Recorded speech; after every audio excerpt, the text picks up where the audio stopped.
Good morning, campers. So, a little bit of an incident last night. Had a big blow up with the lady that owns Luxury House on the Hill. So, turns out that hiring out or renting out a room through Airbnb isn't a good idea for her, I don't think. But it was interesting. Like, I've gone through a bit of a process, and it's kind of upsetting. Like, I hate conflict with people, and when I do, I try to be logical and rational, but sometimes when people are going off at you, it's hard to maintain decorum. And, you know, the whole premise behind it, if you didn't read my post on Facebook, was that her place is, like, it's quite small, and she wants somewhere to relax when she comes home from being away. But the problem with that is that when you have other people in your house who want to relax as well or do their stuff, it causes a lot of discord. And this is look, I've come to understand and appreciate her issues, but for me, you know, I'm sitting there and I'm just doing my work quietly. Like, my laptop's a little bit noisy when I tap, understandable. And so she just pretty much told me to get off the couch and go and work in my room. And yeah, I felt like a kid. So there's been so many restrictions around staying there. Like, you know, I couldn't use the kitchen, but I had all this food, so she let me, which is nice. And I cooked dinner and da-da-da-da. And then the living room I apparently took over, which, you know, it's like, that's just, I don't know, like maybe I did, I don't know. But when you're sitting there with a laptop and the cord's just going across the room, I don't see that as taking over. I see that as just someone sitting on the laptop that needs power. Anyway, look, it's her house, but I do think that when you're sharing with someone, when they're paying you as a paying customer, like a paying guest, then you have to be tolerant. I don't know, like, yeah.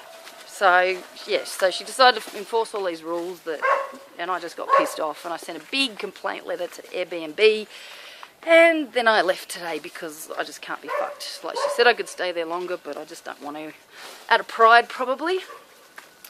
But the lesson today from all of that rambling is about looking inside of yourself and reflecting when you have conflict with someone.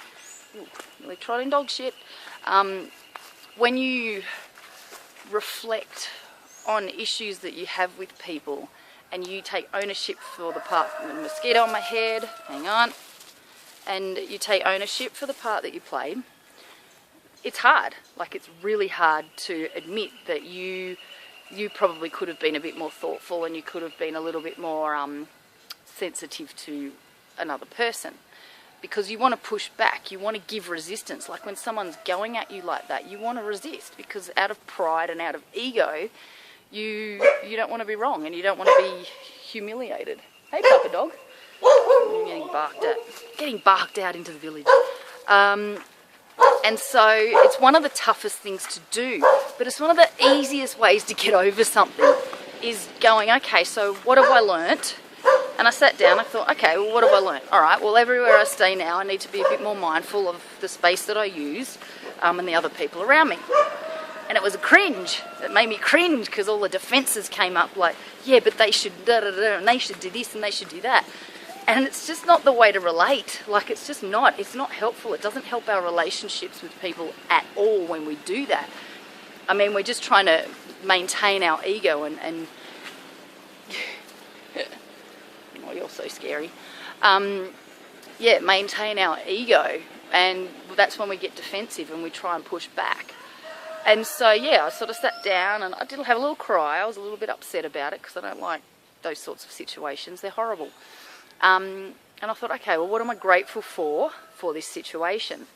And again, like, resistance comes up when you soften, like it does, because yeah, it's you admitting that you maybe played a part, or you maybe have did a few things that created the situation as well, because we do, like, it's 50-50 in any conflict. It's 50-50, and we can blame the other person till we go blue in the face, but it came up for a reason. It came up because there was discord between the two of you over what you think is right and what they think is right. And so when you soften and allow and understand the other person's position, and like even now as I'm saying it, the defences in my head are going, yeah, but what about, you know, yeah, but she did this and she did that. But when you do that, it just makes you more forgiving and more accommodating. And you know what? It helps you get over it, like, super fast. So, you know, for now, like now, there's still that angst that comes up and pissed offness, because that's a word. But there's also that understanding and mutual respect that, you know, that's how she chooses to have her place. She needs to be more specific about it on Airbnb.